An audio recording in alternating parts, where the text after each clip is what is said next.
Poder fazer escolhas significa conquistar um dos maiores desejos da humanidade, a independência. E o Sebrae abre as portas para pessoas que escolheram a independência e transformaram sonhos em projetos de vida, que ajudam a gerar empregos, desenvolver a sua comunidade e a transmitir a cultura empreendedora no país. Um lugar onde todos têm liberdade para escolher, inclusive escolher empreender. Sebrae, a força do empreendedor brasileiro. Chegando no planeta C56, temperatura extremamente alta, 0% de água. Planeta D564, sem rastro de terra, tempestade de pó de magnésio. A gente vive buscando em outros planetas o que não valorizamos no nosso.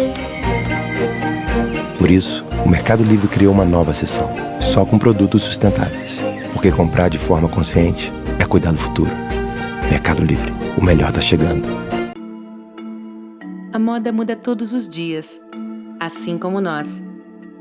E já que é para se reinventar, por que não começar pelo seu estilo? Repensar a moda, a atitude, o planeta. Isso é Rê.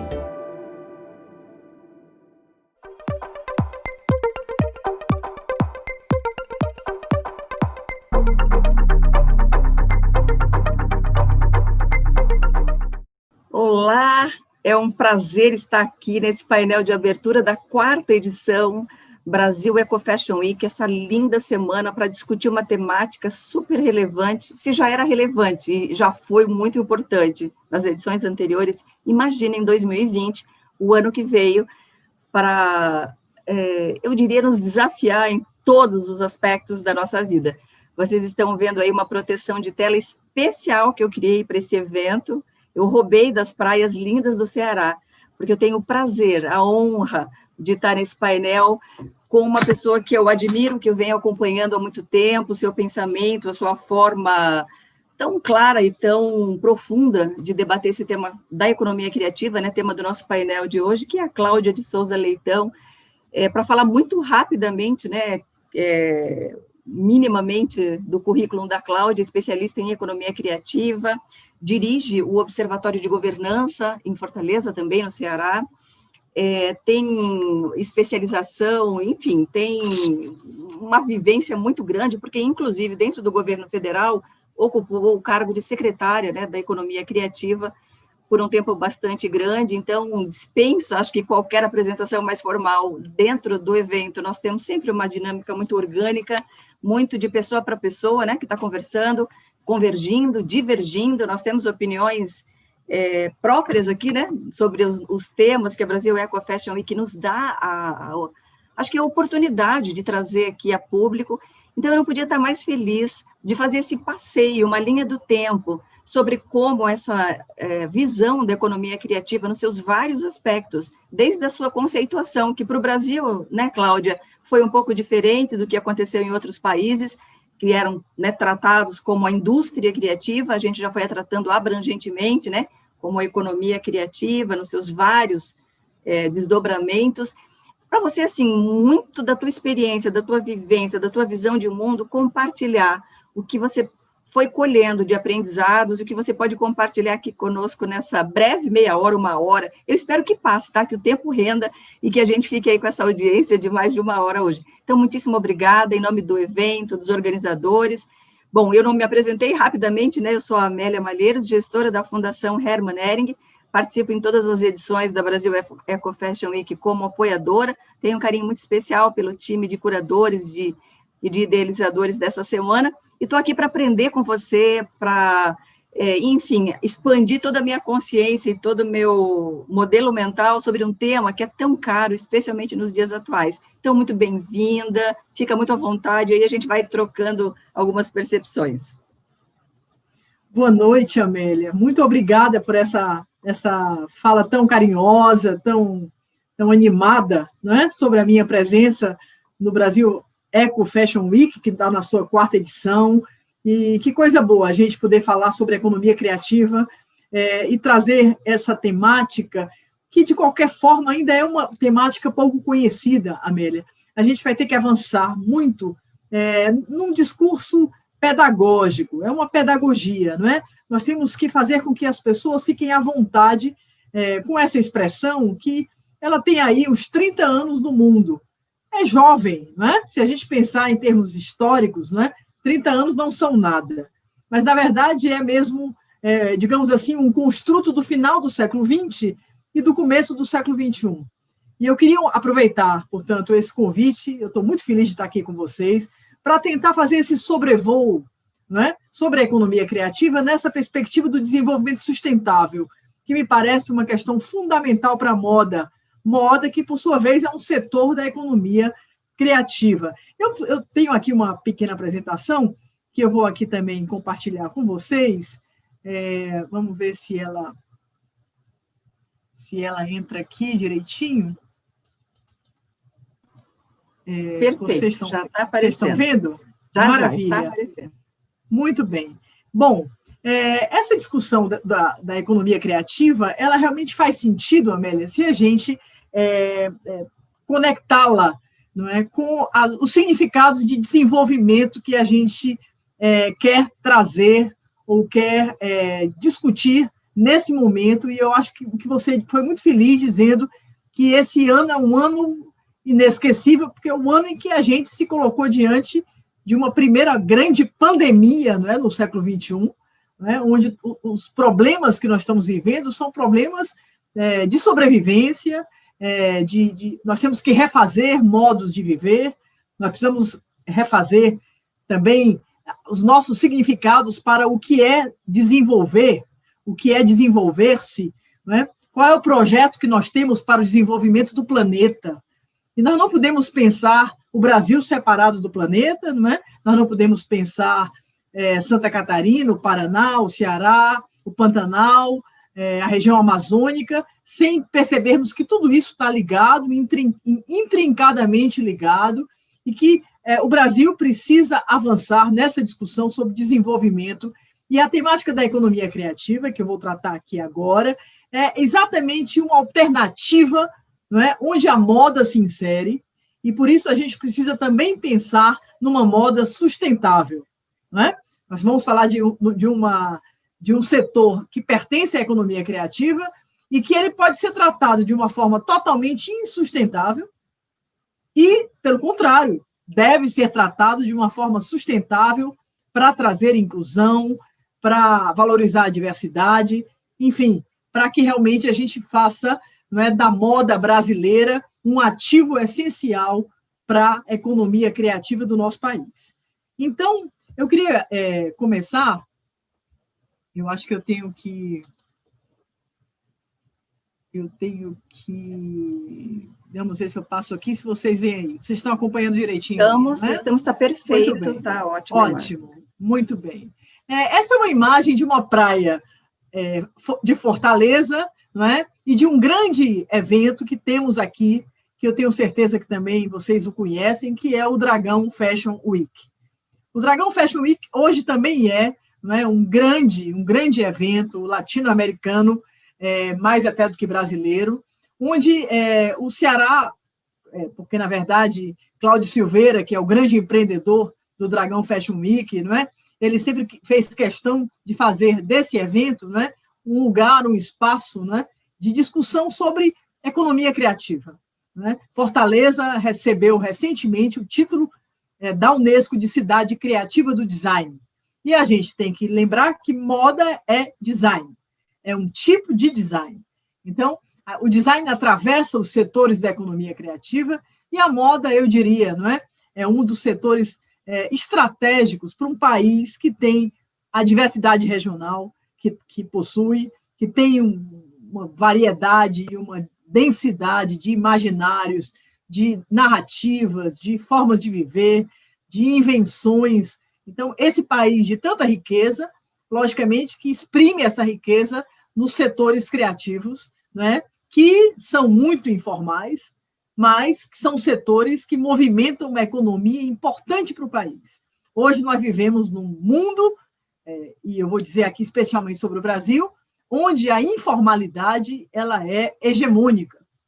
Nunca vivemos um período onde talvez tenhamos uma situação tão dramática quanto a isso. O trabalho está mudando. o empreendedorismo é cada vez mais urgente. E o setor da moda vai realmente ter cada vez mais que se profissionalizar, né, para avançar numa formalização de empreendimentos que sejam capazes de produzir inclusão, de realizar esse desenvolvimento sustentável do qual eu estou falando. Então, essas meninas na beira da praia significam, não é, essa juventude que hoje trabalha com a moda, não é, e que tem talento e que tem criatividade, mas que precisa avançar numa profissionalização, que vai ter que entender mais de tecnologia, que vai ter que entender mais de gestão de empreendimentos da moda. Então, esse, digamos assim, é um primeiro grande desafio que a gente tem que vencer. Eu abro aqui a minha reflexão, Amélia, citando o Celso Furtado, porque Furtado, esse ano, se vivo fosse, faria 100 anos. É o centenário de Celso Furtado, esse grande economista, que também era sociólogo, que também era um estudioso das artes, que era um pensador da América Latina, que teve na Unesco, que trabalhou num documento importantíssimo chamado Nossa Diversidade Criadora, não é, no século passado, lá na Unesco. E o Furtado, na década de 70, dizia para nós, né, que o problema é que o Brasil estava caminhando para um desenvolvimento perigoso. E ele foi profético, porque ele falou isso há mais de meio século, né, atrás. E ele dizia, nós vamos esbarrar numa concentração de renda e de riqueza sem precedentes no século XXI, na sonegação dos direitos sociais, na precarização do trabalho e na subalternidade da inserção nacional, se nós continuarmos, não é, com o modelo de desenvolvimento que nós estamos, digamos assim, assumindo no século XX. Ele que falava que o Brasil era um país, assim como os países da África, da América Latina, países de economia dependente. Pois é, e o Brasil foi por aí. Somos até hoje, Amélia, no século XXI, o país que exporta commodities. O que são as commodities? São as matérias-primas. O Brasil exporta carne de boi, soja, minério, o suco da laranja. Então, vejam que economia pobre. Um país que tem a diversidade, que tem essa capacidade enorme de encontrar soluções inovadoras para a sua própria vida, pensando aqui nessa imensa dimensão continental onde nós nos encontramos. Como é que nós deixamos que tudo isso acontecesse? E Furtado disse isso há 60 anos atrás. Então, nós chegamos lá. Essa é uma questão que a gente precisa realmente encarar, porque a gente precisa, e aí eu continuo aqui com ele, quando ele diz assim, a gente luta pelo patrimônio cultural da humanidade, todos os povos produzem cultura, todos. O Brasil é uma referência cultural para o planeta. Mas haverá povos que contribuirão cada vez mais para o enriquecimento dessa cultura mundial, e haverá povos que vão ser meros consumidores de bens culturais adquiridos no mercado. Ter ou não ter direito à criatividade? Eis a questão. Uns produzirão e outros consumirão. Qual é o lugar do Brasil? É o que eu coloco aqui na abertura desse grande evento. Para que cada um que vai ouvir essa minha fala reflita sobre o lugar do Brasil nessa perspectiva da moda, que é o que une esse evento, para pensarmos, nós queremos produzir uma moda autoral, uma moda parecida com o Brasil, uma moda territorial que reflita a nossa diversidade, ou nós vamos consumir o que vem de fora, o produto que vem, portanto, fruto de um desenvolvimento exógeno, e nós vamos, então, aqui simplesmente sermos consumidores passivos. Eu acho que esse é o desafio da minha fala. Eu acho que é por aí que nós precisamos avançar. Cláudia, até porque esse não é um direito dado, é um direito conquistado, né? Que o Brasil precisa fazer por merecer, né? Nós temos condições plenas, você mesmo trouxe esse ecossistema, essa riqueza toda, e apropriada indevidamente, pouco remunerada, pouco valorizada. Primeiro dentro de casa, né? Primeiro pelos próprios brasileiros que não reconhecem, desde as belezas. Quando o turista, por exemplo, às vezes viaja e gasta muito mais lá fora do que apropria-se dessas belezas de todos os biomas aí que constituem esse Brasil lindíssimo, para falar da moda também, que vem muito com essa, enfim, com essa visão de que tudo de lá fora é mais bonito, tem mais qualidade, o design é mais interessante, né? A exemplo da moda italiana, europeia, etc. Então, essa tua fala inicial e citar Celso Furtado já traz para a gente uma reflexão incrível para esse começo de conversa. Foi muito profundo isso. Obrigada. Eu acho que é importante, Amélia, a gente pensar por que nossa autoestima é tão baixa. E entender que uma das tarefas do Estado, e é a tarefa das políticas públicas de educação, é que a gente reconheça, não é, as nossas identidades e que a gente valorize o que a gente é. Eu venho de um Estado onde o artesanato tem uma grande riqueza, não é? Onde o bordado, o que é feito à mão, tem grande valor. Mas a classe média, média alta de Fortaleza, sai para Miami para comprar os enxovais dos bebês, as noivas saem para comprar os enxovais, os seus vestidos de noiva, e você não acredita que, tendo o filé, a renda de bilro, o labirinto, todas as possibilidades que nós temos aqui, que a gente vá comprar, não é? E vá, na verdade, alimentar a economia de outros países e não a nossa própria economia. Então, esse aspecto do sentimento de pertença, da autoestima, do compre da gente, é essencial para uma política pública da moda. E quando eu falo de política pública, não é só política de governo, na verdade, a política que é construída por todos nós, sociedade civil, força produtiva, universidades, organizações não governamentais, as associações ligadas à cadeia produtiva da moda, não é? Governos, todos são responsáveis por essa construção de uma autoestima onde a gente possa se reconhecer como fazedores de cultura, fazedores da moda, uma moda autoral, uma moda onde eu me reconheço, onde os meus signos, os meus símbolos, minhas identidades e os meus imaginários estejam presentes. Eu queria aqui passar rapidamente por essa compreensão de que é como se nós estivéssemos ainda produzindo matérias-primas, não é? de uma sociedade extrativista, quando nós imaginamos que nós somos somente exportadores, não é, de ferro-gusa, de minérios. Nós estamos numa etapa de desenvolvimento pré-histórica e que o mundo mudou e que a gente precisa avançar para uma sociedade da informação e para essa era que eu chamo de era da criatividade, não é? A criatividade vai cada vez valer mais, porque os trabalhos, as funções táticas de repetição, mecânicas, vão desaparecer. A internet das coisas, a quarta revolução industrial vai substituir essa mão de obra. Os criativos, não. Esses continuarão a existir e cada vez a trabalhar mais. É muito importante a gente entender isso, não é? Que a revolução industrial, na sua quarta, digamos, edição, ela é fruto do avanço das tecnologias, né, e da inovação. Isso significa que cada vez mais os empregos dos setores criativos vão crescer. E a economia tradicional, a velha indústria, está já decaída, decai cada vez mais e tende a desaparecer. Então, programas, fundos, como é o caso do Programa Europa Criativa, trazem recursos para avançar em startups, empreendimentos criativos, clusters, distritos criativos, novos arranjos produtivos que permitam uma transformação dessa nossa própria estrutura industrial no mundo pós-industrial. Isso também é muito importante a gente entender, não é?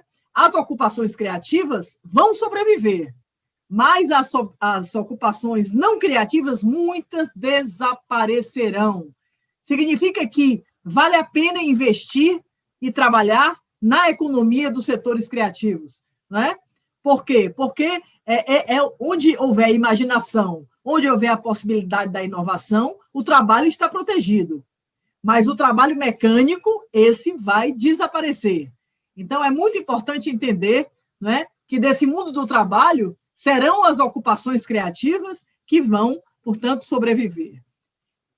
As indústrias criativas e culturais no mundo, elas têm crescido nas últimas décadas, como eu disse, são aí 3 décadas, 30 anos em que elas vão se colocando cada vez mais presentes no PIB dos países, né? Elas movimentam em torno de 3% do PIB mundial, né? Os números são falsos, porque nós sabemos que grande parte dessa economia é informal. Ela não tem CNPJ, o Sebrae tem feito um movimento para a gente fazer os criativos criarem os seus MEI, né, para se tornarem microempreendedores individuais, o que é muito importante, para que a gente possa enfrentar aos poucos essa informalidade que está presente em todos os setores criativos, e especialmente também na moda.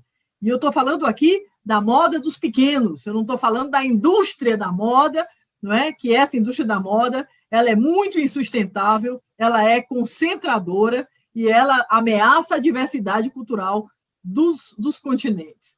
O crescimento da economia criativa no Brasil também é interessante, começam a surgir pesquisas, o BNDES tem alguns estudos, a Federação das Indústrias do Rio de Janeiro também vem estudando, e se percebe que essa economia só se analisa o que é formal, nem se sabe do informal. Ela cresce para movimentar, digamos, se a gente tivesse aí uma visão mais clara da economia informal, ela deve movimentar entre 7% a 10% do PIB do Brasil. É muito importante a gente entender isso, não é?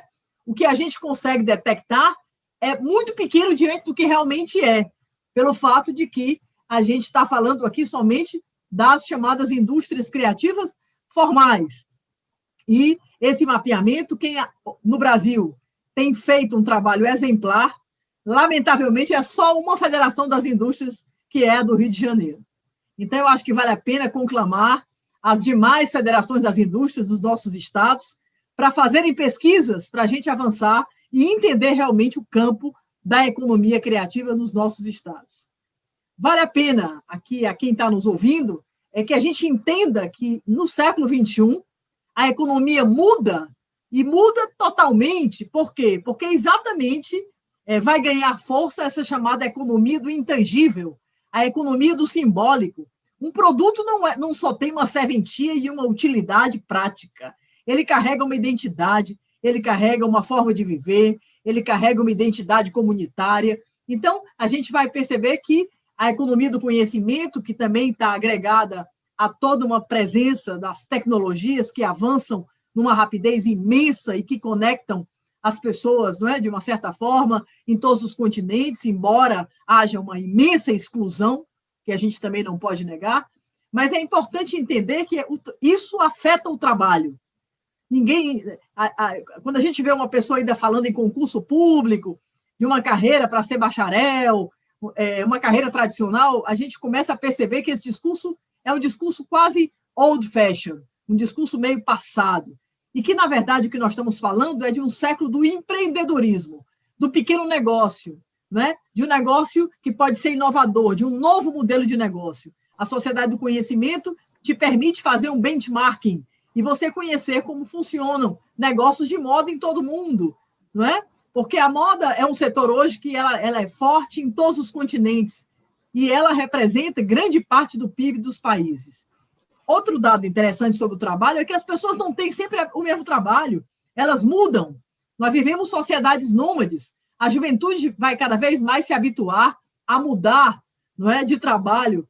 Há pesquisas que mostram que isso se dá pelo menos em torno de 12 vezes ao longo da vida, e que os grandes grupos que são fruto exatamente do avanço das tecnologias se tornaram as empresas mais potentes, poderosas e ricas da humanidade.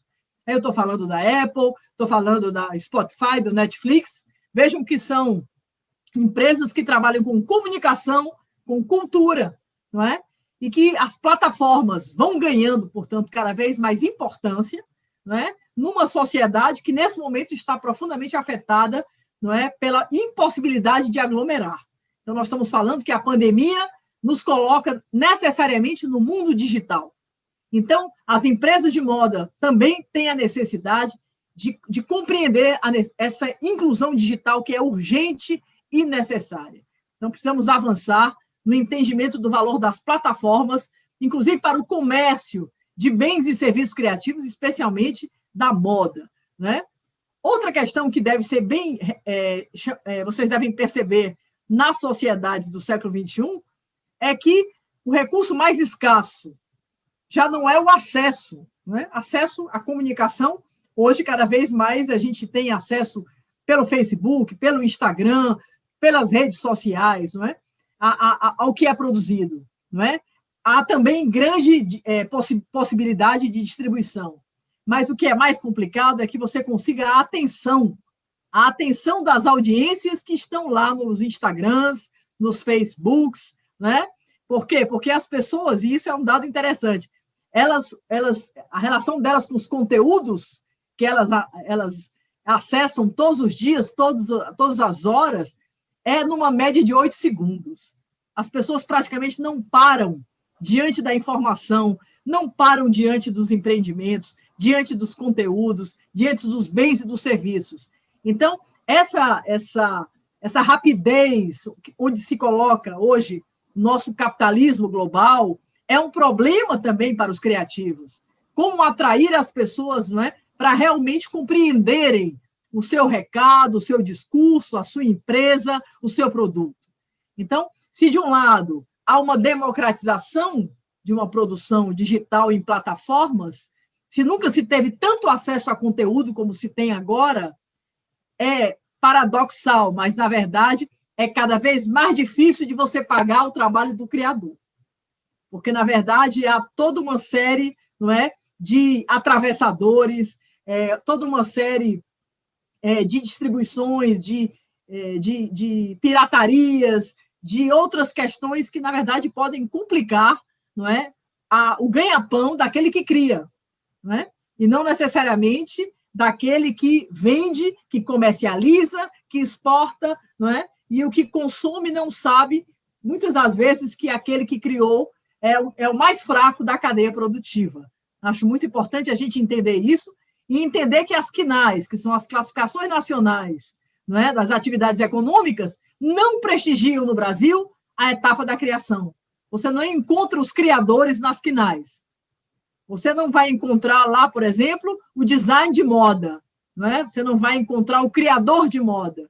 Você vai encontrar o aspecto da fabricação, da comercialização, mas não o aspecto da criação.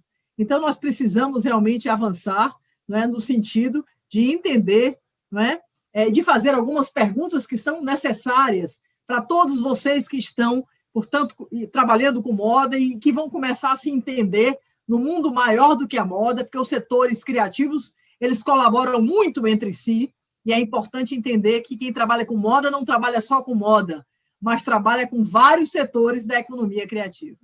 Então, a gente tem que se perguntar qual é a criatividade que a gente quer para o Brasil, para qual desenvolvimento?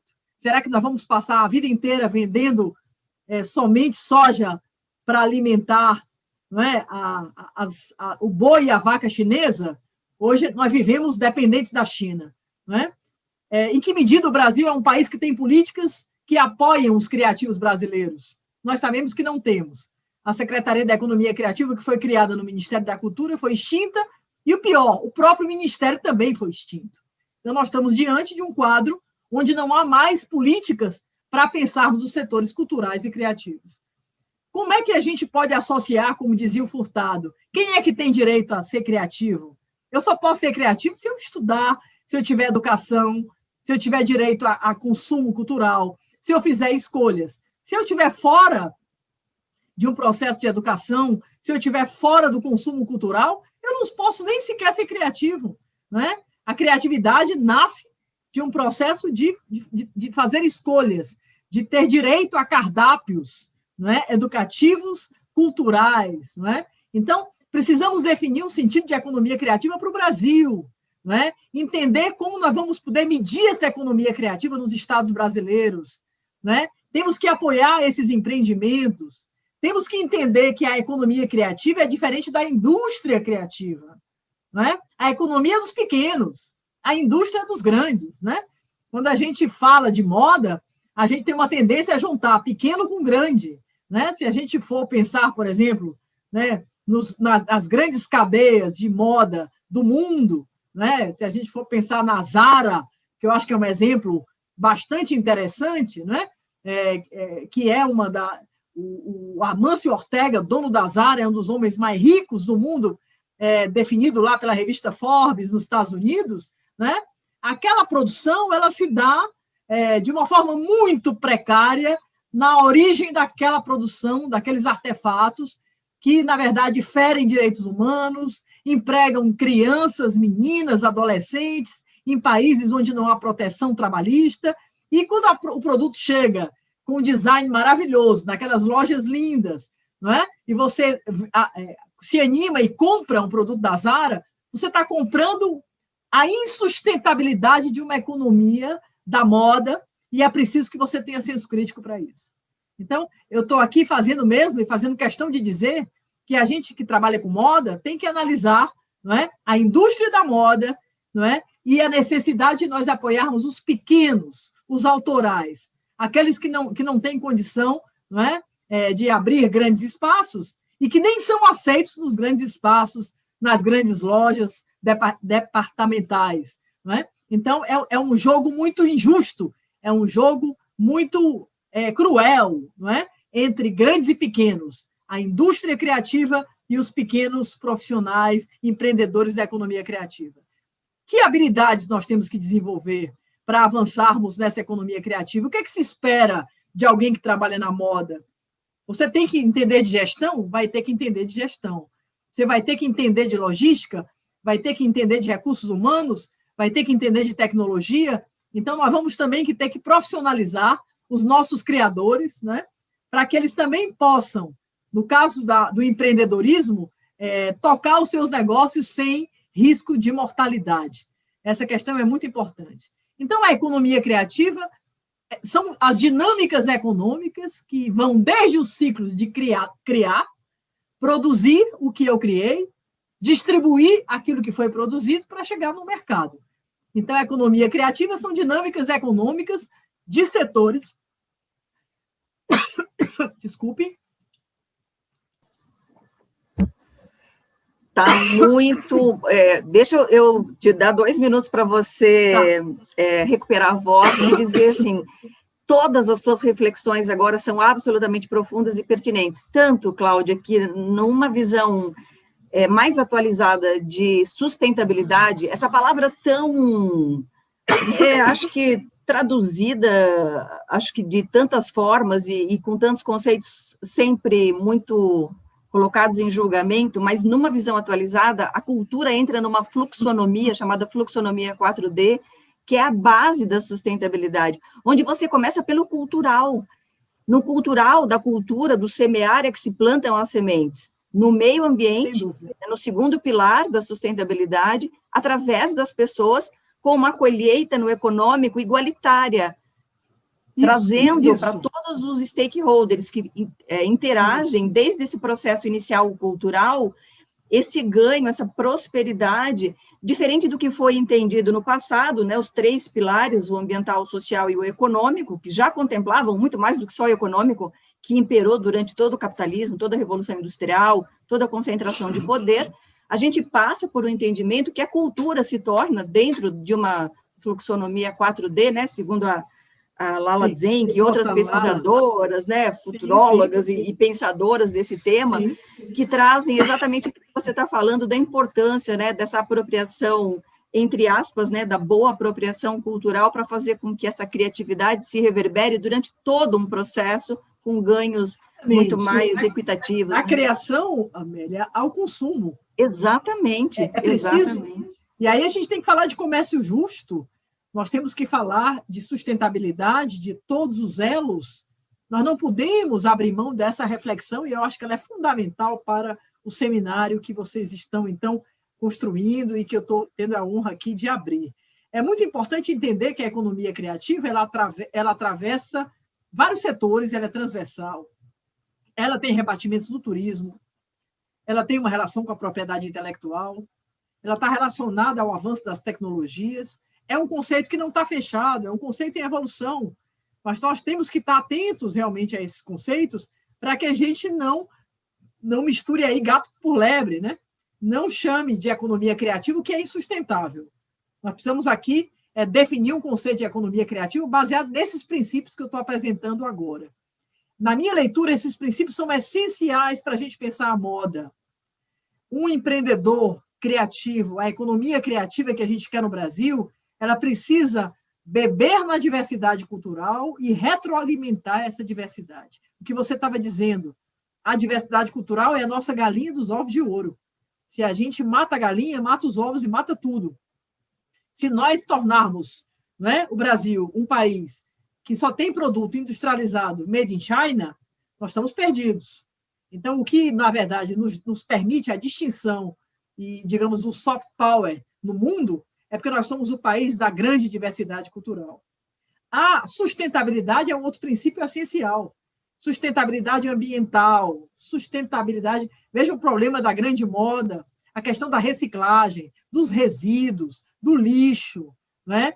A moda é, por sinal, um dos setores... Para não falar da água, né? Do plantio do algodão, até o pós-uso, né? As crises hídricas que vivemos aí, para nos contar. E que a conta vem para todo mundo, né? Ainda que seja grande indústria, o vetor de transformação, porque pelo impacto grande que ela causa, ela também precisa, na contrapartida, ser a mitigadora e a transformadora em igual proporção. Eu diria que para nós, consumidores, o mercado está dado também, né, Cláudia? Não tem muito como colocar na mão de governo, você mesmo falou, não adianta esperar só a política pública, não adianta esperar que venha. A pressão vem de todos os lados, de todos para todos, para que a gente possa fazer uma evolução. E vamos pensar que política de governo é de governo, política pública é nossa. É nossa. Né? A palavra pública precisa ser reabilitada, né? Então, verdade. Inclusão é essencial. Eu não posso fazer uma economia criativa onde eu só estimule a concentração de renda, né? A inclusão de poucos em detrimento da exclusão de todos.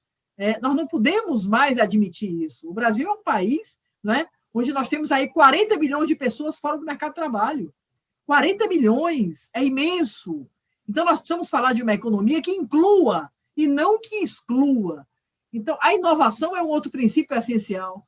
Não é? Nós temos que desenvolver tecnologias, e o Brasil é um país rico de tecnologias sociais, de invenções, de alternativas de sobrevivência. Nós criamos moedas criativas, nós somos capazes de criar políticas do comprar no território, nós temos formas muito interessantes, né?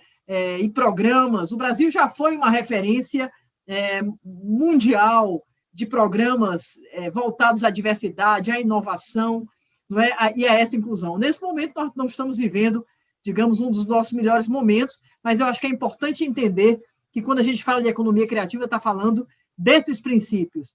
Vamos pensar nesses princípios para a moda.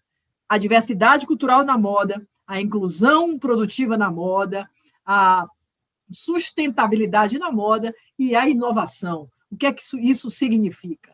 Não é? Esses são os desafios da economia criativa que eu queria apresentar para vocês. Nós vamos ter que vencer esses desafios também na moda. Nós precisamos de informação sobre a moda. Nós temos que ter diagnósticos, mapeamentos, censos. Nós temos que saber qual é o valor da economia da moda no Brasil. Nós temos que ter uma conta satélite da economia criativa no Brasil e que seja capaz de medir essa economia em todos os estados brasileiros.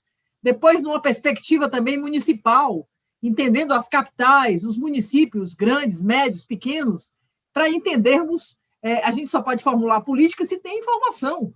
Se eu não conheço o campo, eu não posso fazer nada, eu vou ficar ali numa sala escura. É preciso fomentar esses empreendedores, não é? Esses empreendedores sofrem, eles não têm linha de crédito orientado, eles não têm fundos garantidores, não têm bancos que apoiam, muitos vivem à procura de um edital aqui, um edital acolá, uma ajuda aqui, outra acolá. Quer dizer, nós não temos aí bancos que compreendam, nem os bancos públicos, né? Governamentais, o próprio BNDES, né? O Banco do Nordeste, os bancos Caixa Econômica, Banco do Brasil. Nós teríamos que ter microcréditos para os setores criativos, porque às vezes você tem uma ideia na cabeça e você não tem como realizar, você não tem uma contrapartida.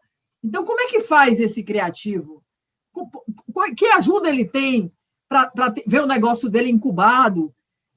Que consultoria ele tem específica para entender como é que o produto dele deve ser colocado no mercado? Quais são as questões de gestão que ele tem que aprender? Então, há muito desamparo dos pequenos empreendedores dos setores criativos do Brasil. Nós precisamos de leis, marcos legais, não é? Para apoiar essas dinâmicas de criação, produção, distribuição, difusão, comercialização, exportação, para chegarmos no consumo. Para isso, precisamos de leis. Então, leis municipais, leis estaduais, leis federais, não é? Marcos, como o Marco Civil da Internet, marcos regulatórios, que sejam capazes, né, de estabelecer, não é, a proteção desses profissionais, que muitas das vezes pagam imposto em cascata, não têm qualquer tipo de proteção, não encontram isenção fiscal. O Brasil é um país que dá muita isenção fiscal para os grandes, né? Mas não dá para os pequenos. Então, esse é um problema que é preciso tratar na questão do desafio do fomento. Precisamos de uma educação, precisamos de cursos tecnológicos, educação profissionalizante, técnica, para a economia criativa brasileira. Nós temos, não somente no Brasil, que formar bacharéis, através de bacharelados, ou professores através de licenciaturas, mas nós precisamos de cursos tecnológicos, cursos mais curtos e cursos mais voltados ao empreendedorismo. O Brasil está muito atrasado nisso. O país que começou essa ação foi a Austrália. A Oceania hoje é uma referência para nós. Nova Zelândia, Austrália, toda a Ásia, né, já vem estudando essa economia criativa. O Caribe já tem coisas muito interessantes aqui perto de nós, mas o Brasil continua formando só para as profissões imperiais, os velhos cursos, né? Cursos, às vezes, muito teóricos, muito velhos, desassociados, né, do mundo que nós estamos vivendo. E aí, resultado, o indivíduo faz aquela formação, sai, é egresso e não tem trabalho, e não consegue se incluir numa cadeia, num arranjo produtivo. A gente tem que realmente melhorar as nossas formações para que elas sejam mais práticas.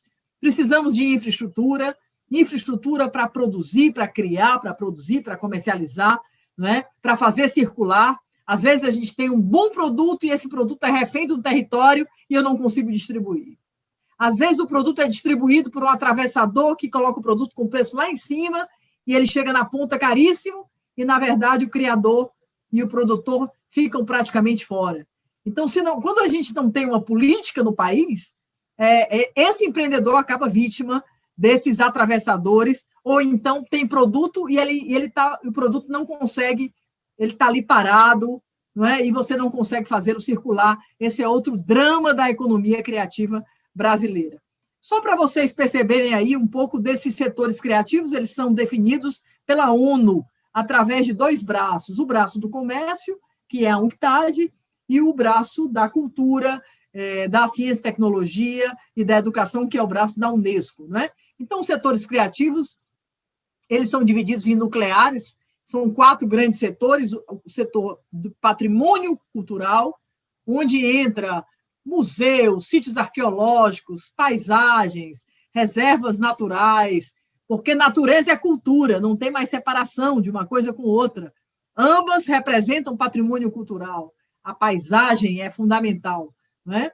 As artes são essenciais também, são essas que aparecem em verde, e aí todas as artes, dança, teatro, música, circo, não é? Festivais, feiras, festas, concertos, não é? Artes visuais, não é? As artes digitais, não é? O artesanato, não é? Toda a parte do que é feito à mão. Depois entra as mídias, que também são considerados setores criativos, e aí toda a parte de editorial, de livros, com todos os suportes, sejam eles em papel, digital, as publicações, toda a área de audiovisual, as mídias interativas, as chamadas novas mídias, o streaming, os conteúdos dos videogames, os conteúdos de rádio, TV, de internet, tudo isso é setor criativo da economia criativa. E, por último, entram aí em roxo as chamadas criações funcionais. É aí onde está a moda, design de moda. Entre os designs, design gráfico, design de interiores, design de cidade, design urbano, arquitetura, publicidade, urbanismo, todos esses são setores da chamada economia criativa. Existem setores relacionados à economia criativa na visão da Unesco e da UNCTAD. O turismo é um setor correlato, que tem um papel fundamental. Nós sabemos da necessidade, da importância da moda para o turismo, também no Brasil. Imaginem para países que são referências da moda no mundo, a relação direta, não é, que Paris sempre teve em relação à moda, e essa relação com o turismo. Não é à toa que Paris é a cidade mais turística do mundo, não é? E toda a relação com os esportes, lazer, não é? Parques temáticos, a diversão, tudo isso também faz parte dos setores que se relacionam à economia criativa. Então, essa divisão, não é, dos chamados setores criativos nucleares, dos relacionados, aí vem as chamadas atividades de apoio, que são as indústrias tradicionais, porque a confecção ela é uma indústria tradicional. A moda é um setor da economia criativa. Quem transforma a confecção é a moda.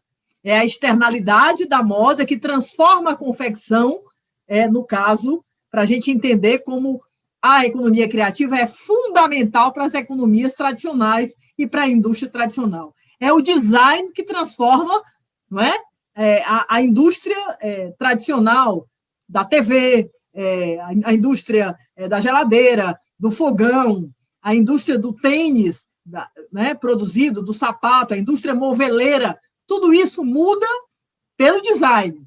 Então, uma coisa é a indústria tradicional, outra coisa é o design que vem agregar valor, agregar identidades e funcionalidades aos produtos Cláudia, produzidos pela por isso, essa visão da geração do PIB, da economia criativa, em relação ao todo da economia, né, de qualquer país, a gente falou, e você trouxe dados aqui do Brasil, ela é tão subdimensionada. Porque quando você coloca essa perspectiva de que essa externalidade que é ali que se captura o valor, afinal de contas, senão todas as camisetas, todas as calças jeans, todas as roupas seriam iguais, não haveria diferenciação de marca, e nós só usaríamos roupa para nos cobrir, para nos proteger. Exatamente. Nós não usamos roupa só para nos proteger e nos cobrir, é para mostrar nossa identidade, expressar nossa cultura, enfim. Então, exatamente. Por isso, né? Somos animais simbólicos. Exatamente, fazer essa correlação, e eu diria ainda, Cláudia, que se teve um gap que os economistas deixaram de cobrir com uma literatura muito pouco consistente, é sobre esse papel da economia criativa mesmo na geração do todo da economia, né, nos diversos países, no Brasil em especial. Realmente você trouxe, eu acompanho esse relatório da Firjan desde 2003, né, quando ele iniciou, começou a ser feito. Santa Catarina, no observatório da Fiesc, também faz um recorte, mas ainda não tão profundo como o da Firjan, e essa sua sugestão de que todas as federações com seus observatórios pudessem trazer esse recorte, faria com que esse profissional, pouco valorizado, inclusive, e muitas vezes até pouco desenvolvido por um sistema que forma para ser absorvido dentro de uma indústria que está deixando de existir, né? Aquela indústria tradicional. Então, eles saem das faculdades hoje sem encontrar mercado de trabalho. Poderiam ser insumos para essa educação, que já não é mais a educação do futuro, é a educação do presente. A pandemia fez com que a gente vivesse 5 anos em 5 meses, em 10 meses. Trouxemos tanta coisa que nem imaginava que podia ser feito. Você vê que aí os arranjos institucionais entram apoiando os setores da economia criativa, e eu não posso falar dessa economia se eu não falar nos institutos de pesquisa, nos observatórios, nas fundações de apoio à pesquisa, nas secretarias de ciência e tecnologia, nas agências de fomento, nos bancos, nos órgãos públicos. Tudo isso precisa estar apoiando e criando esse ecossistema favorável para a economia criativa crescer, e ela pode e deve ser tratada, não é, como setor, mas ela realmente produz riqueza no território. Então, é por isso que a palavra criatividade começou a ganhar uma espécie de adjetivo que qualifica um tipo de visão política e de desenvolvimento para os países, para as cidades, não é? Para os distritos, e aí surgem, não é? Eu coloquei aí propositadamente para vocês verem, não é? As indústrias criativas na universidade, os planos de desenvolvimento, os relatórios, não é? O programa Espanha Criativa, o programa Inglaterra Criativa, Reino Unido Criativo, né? A Colômbia Criativa, todo o trabalho que Portugal vem fazendo, desenvolvendo territórios criativos, as cidades criativas. Então, isso é um conjunto, né, fala-se o programa o próprio fundo da Comissão Europeia, chamada Europa Criativa. Então, a palavra criativa não é uma palavra vazia, ela significa uma visão de desenvolvimento que considera estratégicos os setores da economia criativa. Né? Vejam aí, por exemplo, um pequeno exemplo, né, de uma rede mundial de distritos criativos no mundo. Esses distritos, hoje, eles se relacionam entre si, cada vez mais existe uma paradiplomacia entre cidades, que não passam mais pelos países, pelos corpos diplomáticos, eles acontecem da cidade, a cidade criativa, não é? De Buenos Aires, ela se relaciona com a cidade criativa da Cidade do Cabo, porque são ambas cidades do design, e aí outras cidades têm outros interesses na área de audiovisual, e Singapura vai se relacionar com Sydney e Fortaleza, que é uma cidade do design, na perspectiva do design social, vai se relacionar com a Cidade do Cabo, que é outra cidade, capital da África do Sul, que é muito desigual, temos os mesmos problemas, que é a desigualdade. Então, os distritos vão surgindo, trazendo para territórios das cidades esses clusters dos setores criativos, na moda, na música, na produção cultural, nas artes cênicas, no artesanato, no design, no desenho urbano, nos festivais, nos espetáculos, no audiovisual. Então, Hong Kong, Oklahoma, Edimburgo, Lisboa, Catalunha, no caso, com a nossa bela Barcelona, são exemplos de cidades, como é o caso de Lisboa, né? Eu faço questão de falar de Lisboa, porque aqui pertinho de nós temos o nosso país irmão, onde realmente a cidade de Lisboa e hoje várias cidades portuguesas transformaram a economia portuguesa numa economia criativa, reconhecendo esses setores do design da moda, do design de objetos, do design de interiores, da bebida, da comida, da culinária, da gastronomia, do turismo cultural e criativo como essenciais para a transformação e a reinvenção do país. Eu estou falando aí do Hub Criativo do Beato, porque esse vai ser o maior hub criativo da Europa. É uma velha fábrica de canhão,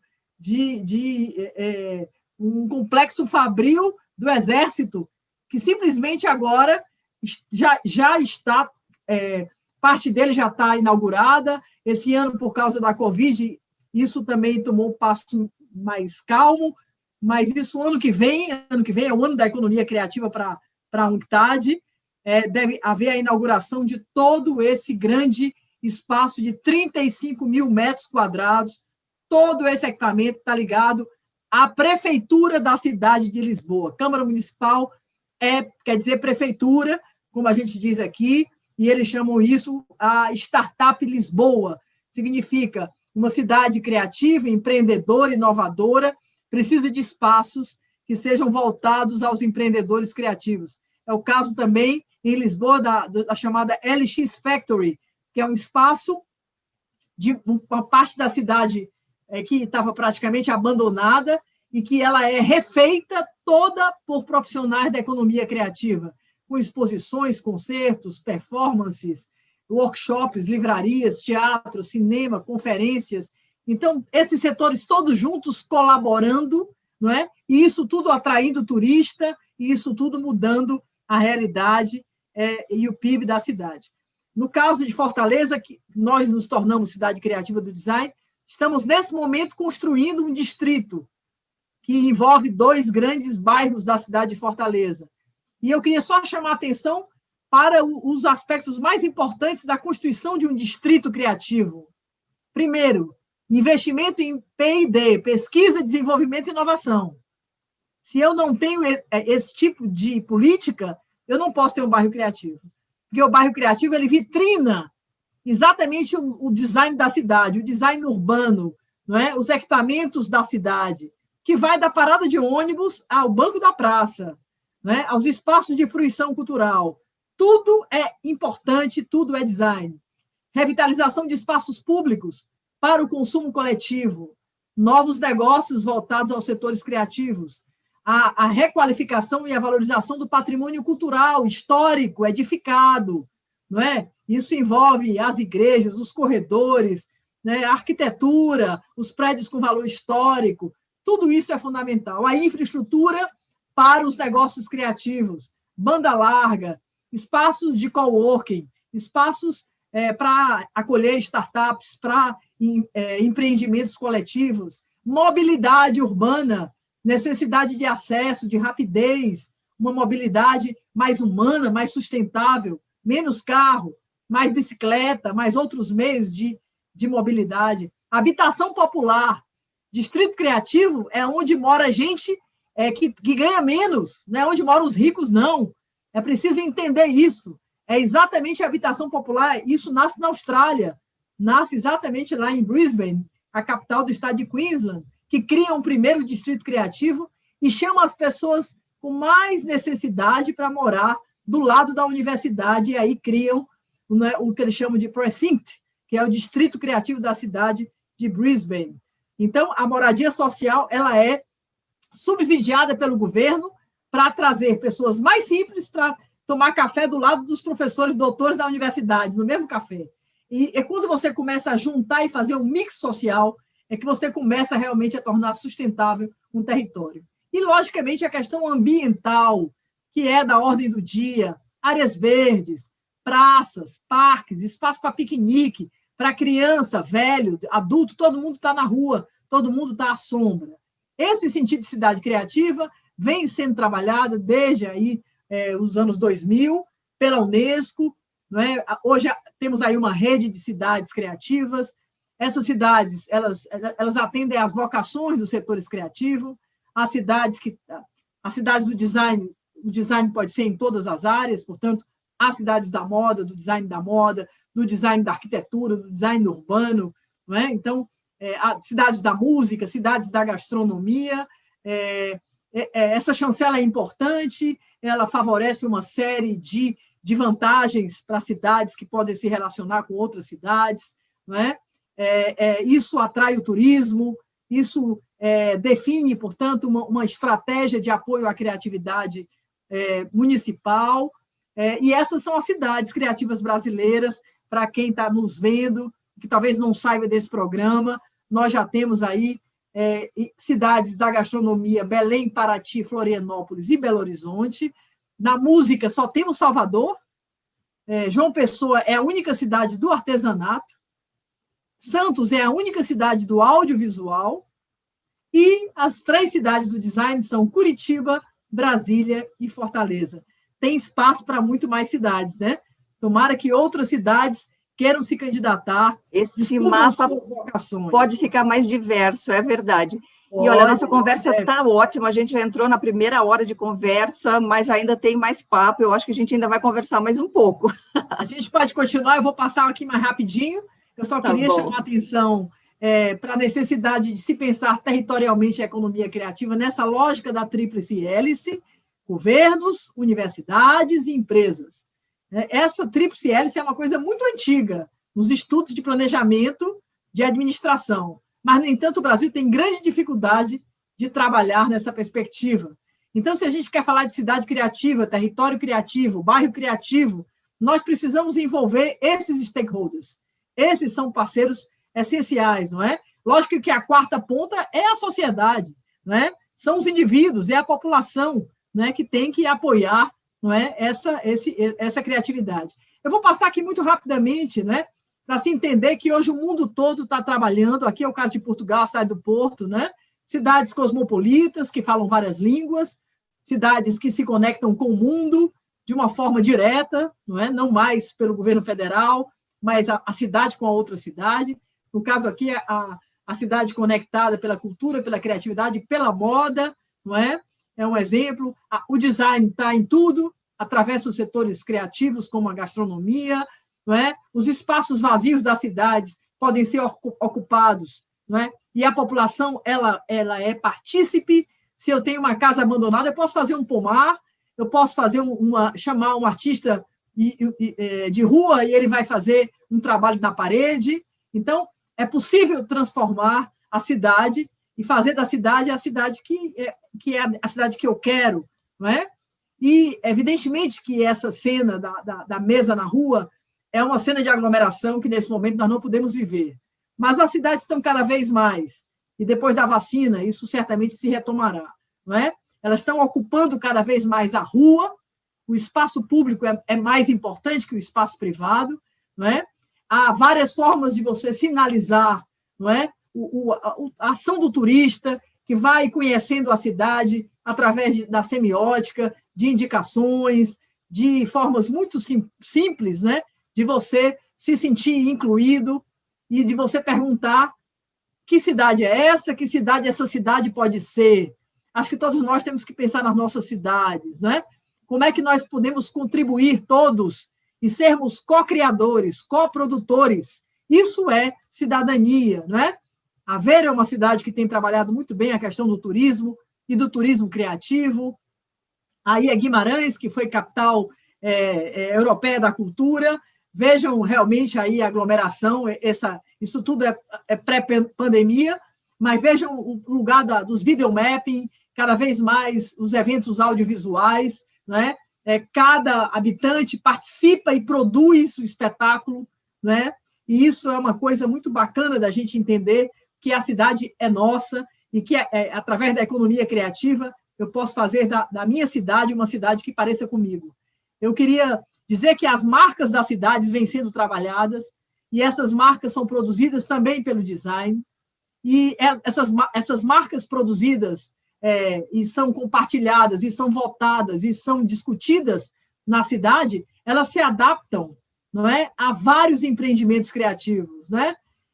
Essa marca de Guimarães, por exemplo, aqui são estudos que têm a ver com a moda, que têm a ver com tecido, que têm a ver com os diversos padrões com os quais eu posso trabalhar numa empresa. Essa é uma empresa que vende botão e que trabalhou lá em Guimarães, não é? A marca de Guimarães nas suas caixas, não é? Isso é uma coisa que mostra aí a apropriação da moda, não é? Para a marca de Guimarães, não é? Os batons aí que fazem, não é? A caixa, as lojas que vendem doces, não é? Que também trabalham e que também fazem a sua leitura da marca, não é? De Guimarães, que é uma cidade amuralhada, mas também é um coração, não é? Olha o exemplo da tabacaria, não é? Da loja que vende, e o próprio desenho da loja na parede, a própria estrutura também lembra o coração da cidade. E quando a marca é tatuada no corpo, né? Parece que, então, você está carregando com você a sua cidade. A relação, então, é de afeto, né? Eu acho que isso também é muito importante. Eu penso que essa visão está aí, a marca, portanto, da Prefeitura de Guimarães, né? Nos leva a gente pensar sobre as marcas das nossas cidades, né? Onde é que entram os setores criativos para discutir a marca das nossas cidades brasileiras? Em que medida essas cidades, os governos municipais compartilham essa compreensão de que cada cidade tem uma identidade e essa identidade pode se transformar em produtos, em bens e em serviços, né? Eu não vou falar aqui sobre esse diagnóstico dos empreendimentos criativos, porque, na verdade, o nosso tempo está acabando, mas eu queria dizer o seguinte: a diversidade cultural, eu vou pegar só o tema aqui, não é? Ela precisa estar presente na moda brasileira. Os empreendedores precisam trabalhar os negócios, então a gestão é essencial. Nós precisamos trabalhar nas fontes de financiamento para que as empresas possam ter capital para trabalhar. Nós precisamos também de promoção, promover os nossos produtos. Essas 4 dimensões são essenciais para a gente entender, não é? O que é que precisa, o que é que a economia criativa precisa. Ela precisa mesmo, para que ela tenha sustentabilidade, eu vou acabando por aqui, nós precisamos avançar na gestão de empreendimentos que possam fazer da economia criativa uma alternativa para o desenvolvimento do Brasil. O Brasil pode ser um dos maiores exportadores de moda do mundo. O Brasil pode ser um dos maiores exportadores de design de todos os modos do mundo.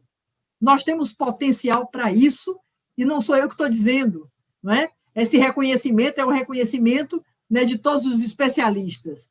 O Brasil é um celeiro, né, de imaginários, é um país da diversidade ambiental, é um país onde as nossas matérias-primas, elas estimulam as nossas imatérias-primas.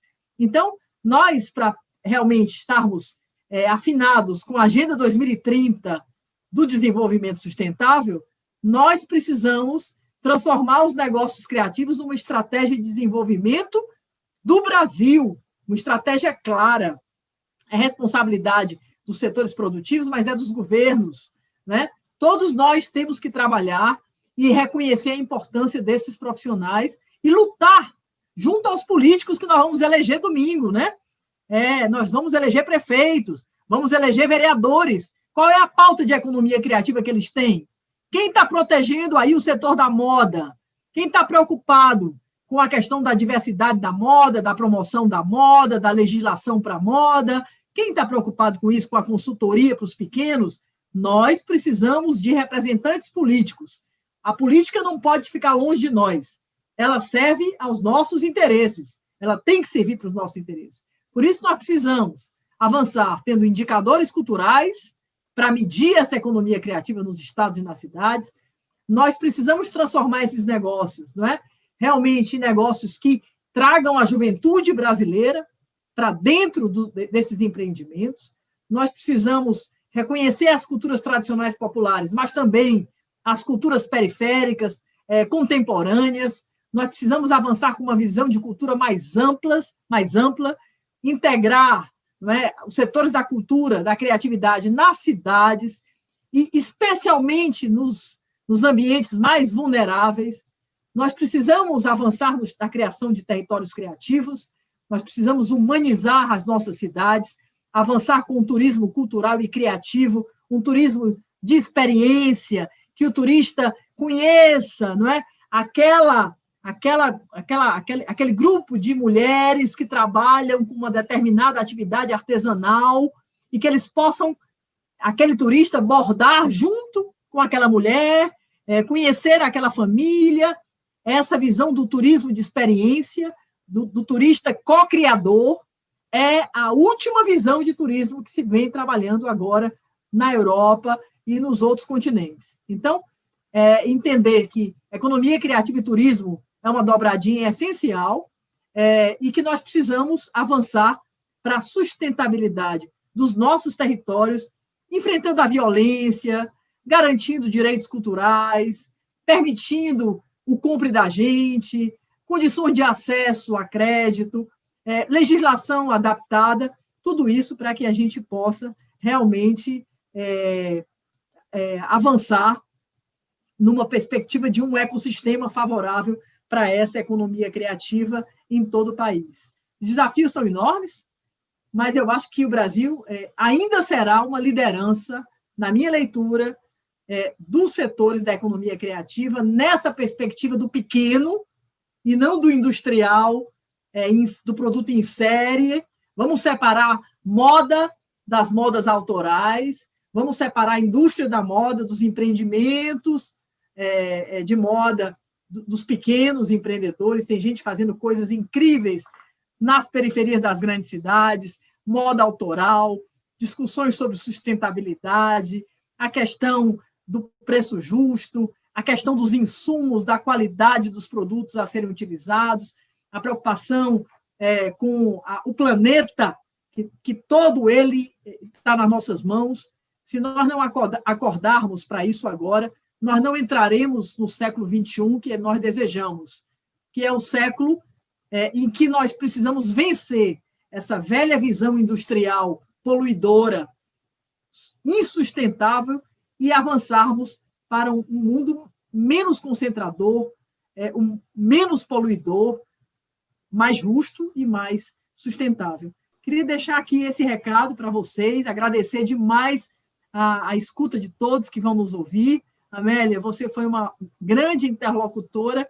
Eu queria passar a palavra para você encerrar, e dizer que a gente, enfim, estou sempre disponível para discutir a economia criativa a partir dos setores, e que o evento seja um sucesso, e que os empreendedores de moda que estão aqui nos escutando saiam estimulados para avançar nos seus negócios, nos seus empreendimentos, mas entendam a sua responsabilidade territorial. Nós não podemos delegar isso para prefeitos, para políticos.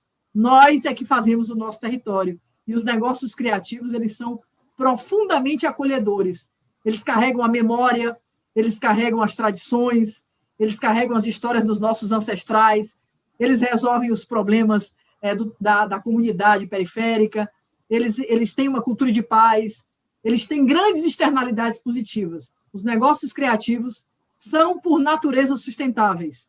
Por isso que, quanto mais negócios criativos, melhor para a diversidade brasileira, melhor para a nossa sustentabilidade. Porque a escala se dá na soma de cada parte, né, Cláudia? E não na concentração de poucos. Foi absolutamente irretocável, foi uma aula, mas mais do que isso, foi uma inspiração, foi um passeio pelo mundo.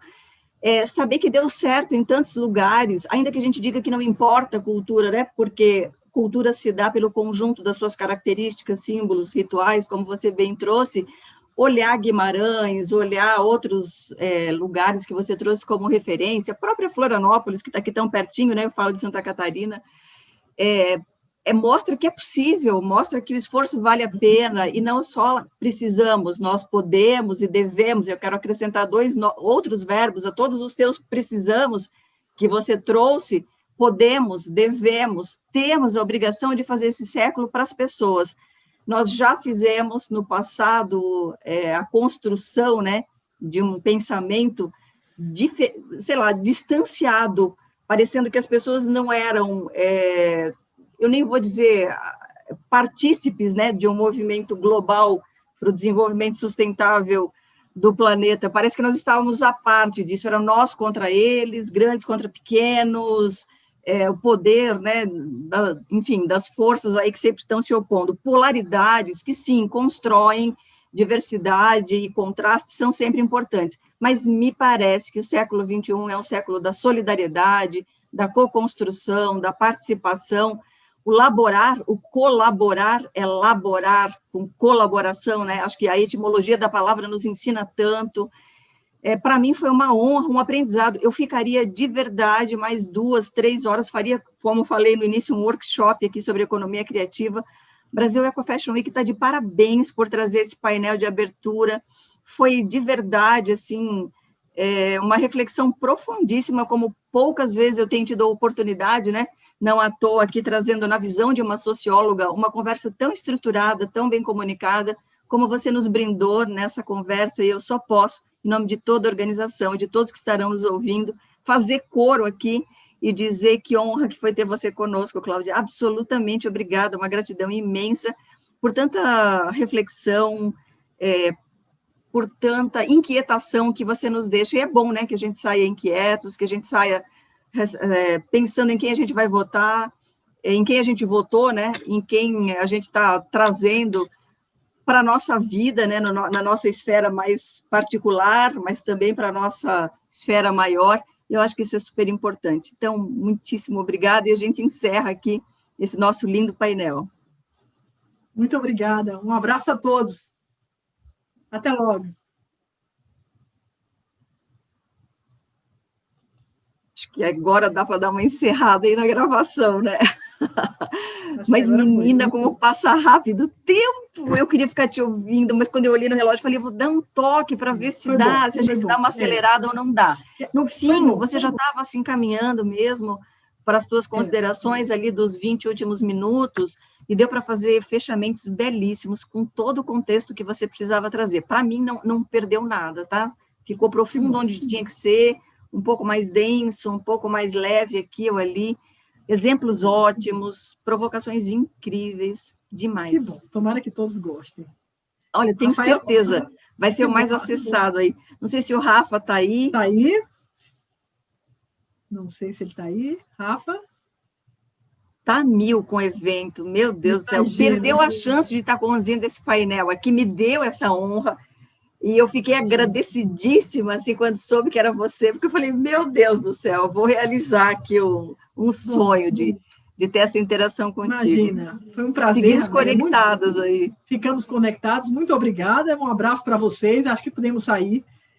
Quando vier para Santa Catarina, não esqueça, né? Eu sou a gestora do Museu Hering, da Fundação Hering, a gente tem um trabalho lindo aí de 85 anos pelo empreendedorismo na moda. Vou te visitar. Olhamos para os pequenos, tudo isso que você falou para mim faz um sentido danado, enfim. Beijo, querida. Que bom. Beijo grande. Beijo. Fica bem. Parabéns. Beijo para vocês. Tchau, tchau. Igualmente.